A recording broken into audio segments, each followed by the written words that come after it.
তারা যারা সবাই আছেন সবাই তাদের দেনমোহর মাধ্যমে 1,000 টাকা হোক 10,000 টাকা হোক চাই সেই দেনমোহরের টাকাটা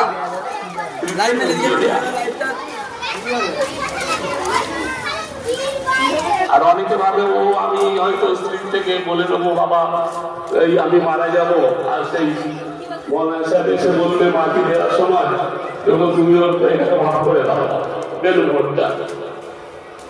হ্যাঁ এক ছেলে খেলা আমরা বলি আমি তাই মাঝে মাঝে শুনি এইরকম কথা বলতে তখন আমার তাই বেঁচে থাকতে থাকতে আমি বেঁচে থাকতে থাকতে আমার স্ত্রীর হকটা মানে দেনমোহরের টাকাটা দিয়ে দেবো না কেন।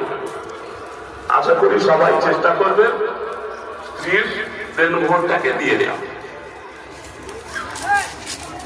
তাকে যেগুলো আপনার পয়সা যদি সামর্থ্য না থাকে তাকে একটা কিছু দিয়ে তাকে সন্তুষ্ট করে তার কাছ থেকে দেনমোহরটা আদায় দিয়ে দেওয়া।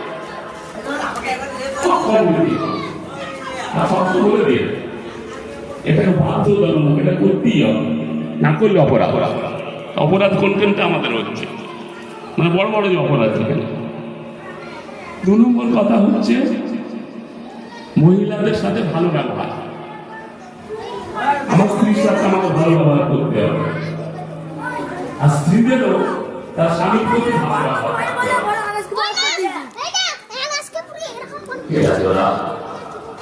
দুজনকে ভালো করে চিনতে হবে, এই দুজনই তো সংসার। তাহলে এই সংসার যদি বিশৃঙ্খলা থাকে আমাদের মাথা ঠিক থাকবে, মাথা ঠিক থাকবে। অর্থাৎ স্বামী স্ত্রীর সম্পর্কটা ভালো রাখতে হবে।